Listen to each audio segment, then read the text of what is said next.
Hi, this is Bob Sorrentino from ItalianGenealogy.blog, and I'm here today with Kathy Occhipinti, who is going to talk a little bit about her research, her Sicilian family research, and then also how she helps people learn travel Italian. So, welcome, Kathy. Thanks for joining. Oh, thanks for having me, Bob. Yeah, this is great, and what I'd like to ask you about first, because all us people who like to do research always like to talk about it. So I know you've researched your Italian family, so maybe you could tell me a little bit about how you got started. I have. Well, so the way I got started was actually with a long lost cousin. Her name is Jennifer Petrino with Sicilian Family Tree. And my cousin Pete actually found her site, not knowing we were related. And she, it turns out, has been looking for our side of the family. So we're related through our grandparents. So we're cousins through her grandmother and my grandfather. So it was kind of neat how we found each other this way, through the internet, basically. And so she had already set out everything from my mother's side of our family tree. So that was wonderful. So that was already there for me.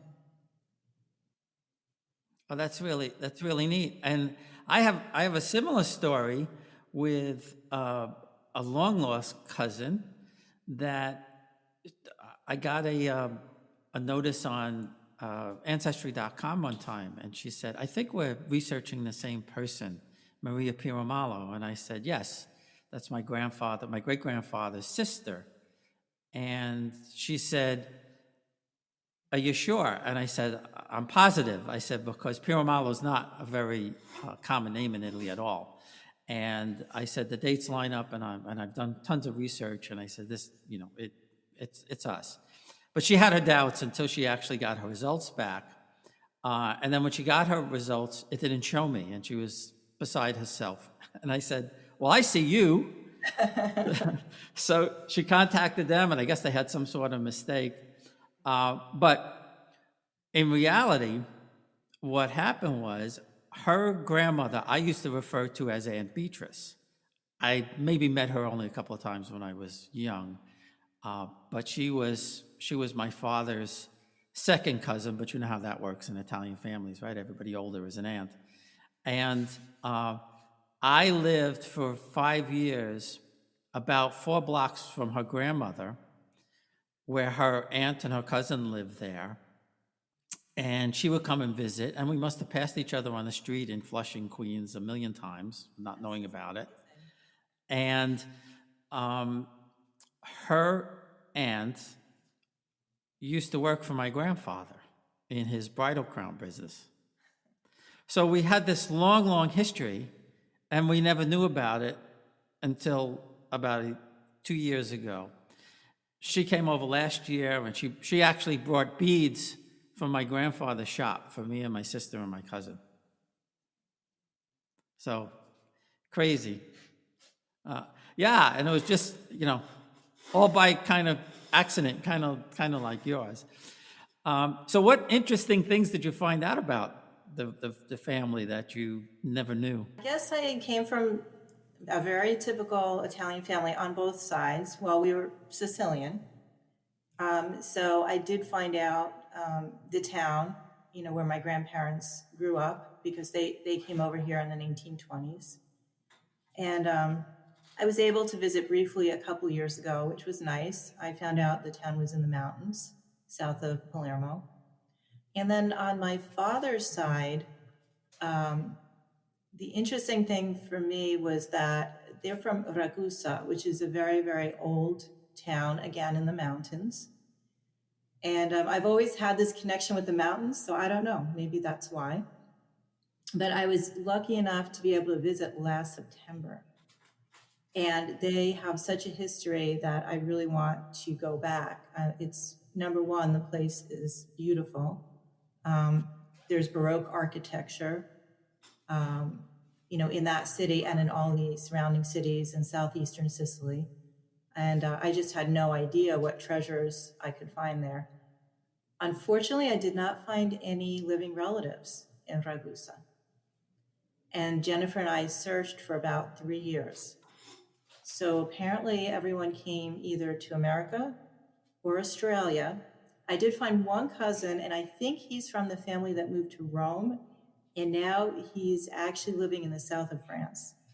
He's living outside Nice, which is interesting. So he speaks 3 languages: French, English, and his English is very good because we've connected on Facebook, and of course, Italian. Wow, that's great.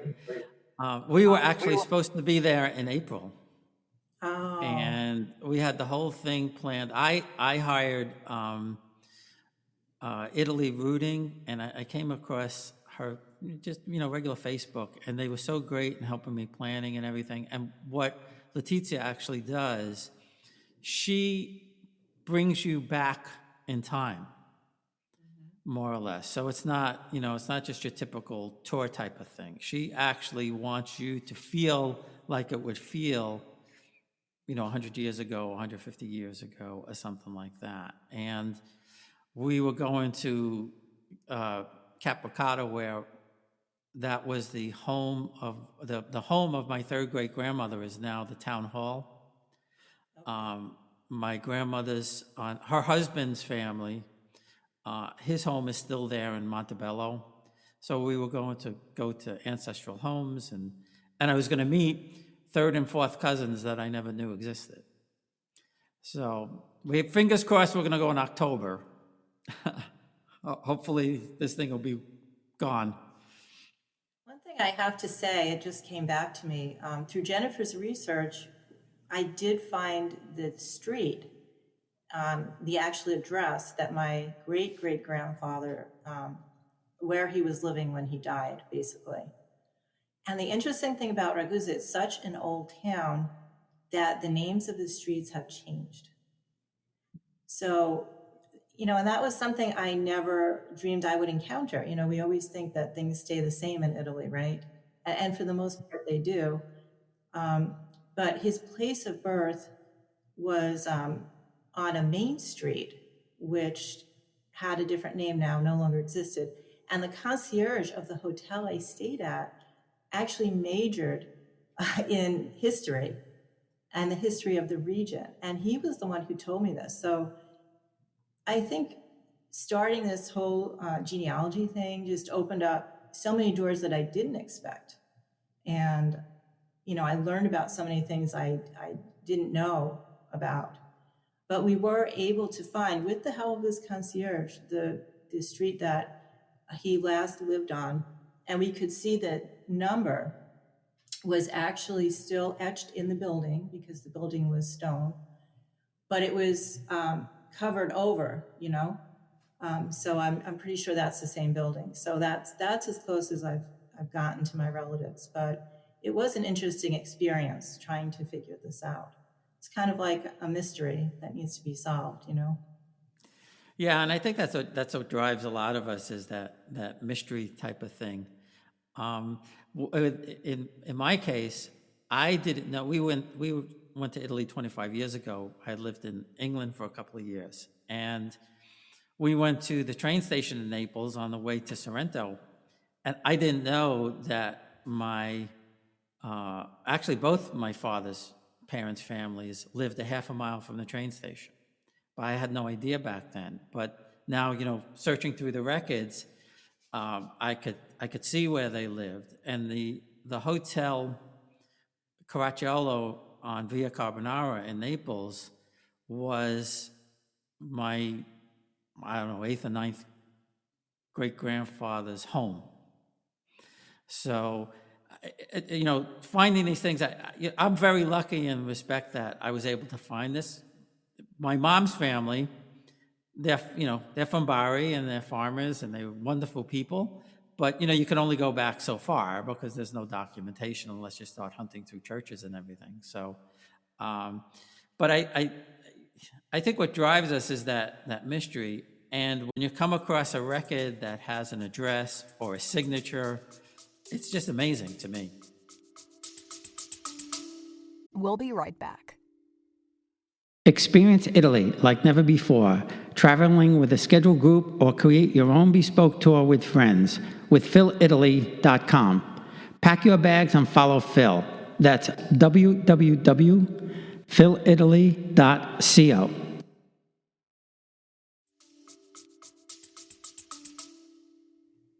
It is. It's incredible that, they kept the records back, so far back. I think on my Acapinti side, we're in the mid 1750s, still searching for, I guess, what would be fourth or fifth cousins at this point. But they were very precise, and they did keep very good documents. It's just a matter of, opening up that world, I guess. And once you enter, you just never know what you're going to find, and it just gets more and more interesting for me, anyway.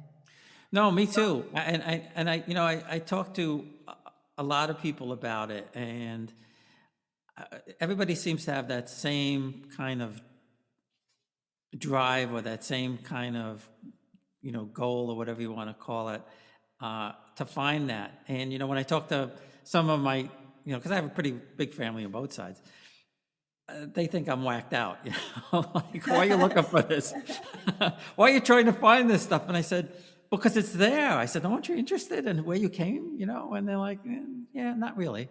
I think if they would get started, they would become interested, you know what I mean? Because it is a whole other world, and it's been preserved for us. Exactly. So the other thing I want to talk to you about, I know you have a website. You've written a couple of books about, teaching people how to learn basic Italian or French to, in traveling so they could get around. So how did you get started with that? Well, it actually all grew out of this need that people, many people do have to go back to Italy and to try and find their ancestors. So I was living in Peoria. I raised my children in Peoria, Illinois. So I was there about 20 years, and I was part of the Italian American Society. And they asked me if I would lead a class in Italian to help the people who wanted to go back, to learn a little bit. And so I said yes, and I started looking on the internet for material, and I soon realized, and now we're talking, 10 years ago, there was really not much material on the internet for people who had this specific goal in mind, who wanted to learn Italian so they could feel comfortable in Italy, and especially so they could communicate with their relatives. And so that's how my book started. So I majored in medicine in college, but I was an English minor, and every English literature student thinks they can write a book, right? So there you go. So I said, I'll just write a book, I'll just write the material. And it actually helped me to learn Italian too, because even though I had taken Italian, I was very fortunate I could take Italian in my high school in New York, where I grew up.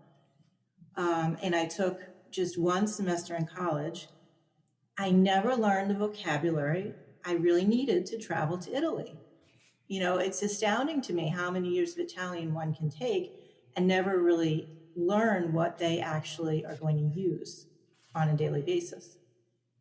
So I thought, okay, I'll just write a book. So meanwhile, 4.5 years later, I had a textbook, and it's about 400 pages. It's called Conversational Italian for Travelers. And the first 6 chapters would give anyone who needs it a good basic understanding of Italian and help them get around Italy. And then the second unit is more intermediate work. And then, of course, the third unit is a little more advanced intermediate.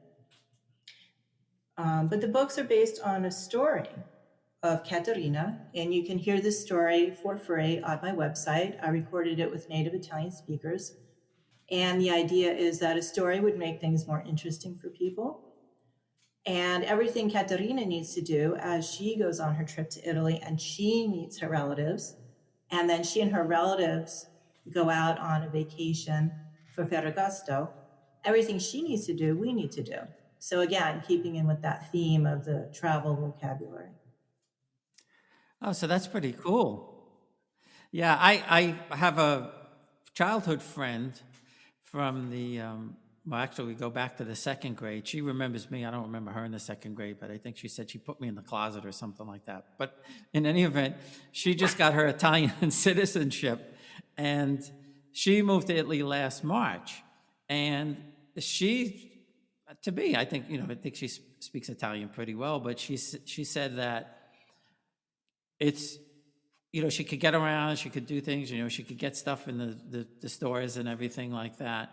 But she said even because they talk fast like we do, I guess, in English, she said she's still lost sometimes, in general conversation or at a party or something like that. So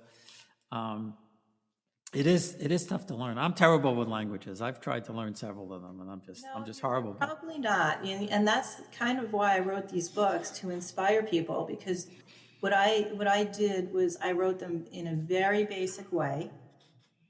And I put nice, clean tables so things are understandable. I mean, I have about 20 textbooks of Italian. For one thing, they're really boring. Only a nerd like me would collect them. But I think just the approach all along has not been what we need as adults. I mean, if you're a student and you have 10 years to learn, that's fine. But I think the approach is important, and I think it just takes a lot of time. And I think I listened to your podcast with your friend. Was she on a podcast? Yes, she did do. Yeah, and I've gone through all the things that she mentions, and you have to. It takes several steps. It takes a long time, but I think people need to be encouraged by what they do know, and just keep building on that. And again, I think the right material is important. So, so like I said, the first 6 chapters of my book are basic how to get around, but then the middle of the book is more how you interact with people, how you say things at a party. We have like a little pickup chapter. This was before the Me Too thing, but what do you do if you want to meet someone that you like and you're in Italy, if you're staying for a while? So there's a chapter about that. There's a chapter how to talk on the telephone.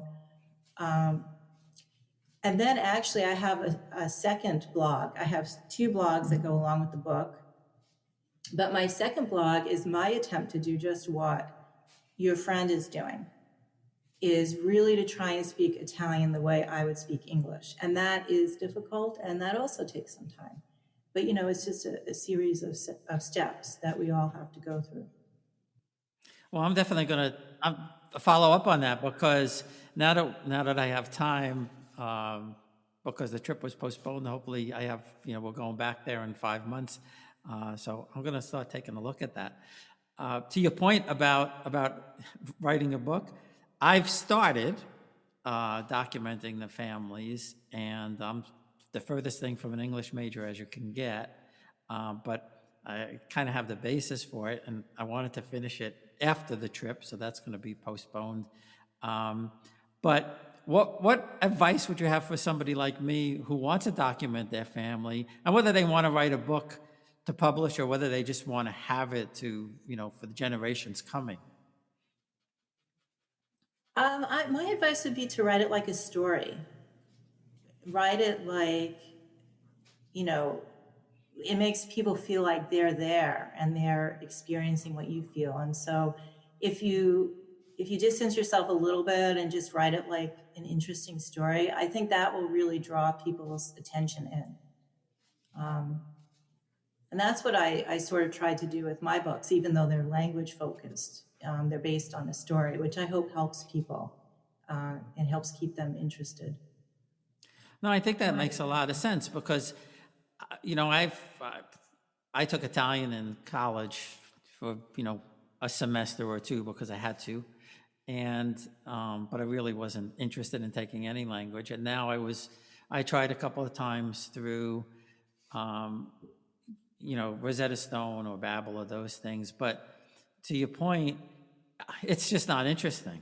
It's just, okay, repetition. and I guess some people learn that way, but, being close to 70, you don't learn that way anymore. So I definitely want to look at that and try that and look at and, take you up on the block too, to do that conversational kind of stuff and try to learn that way. So definitely a different Exactly. approach.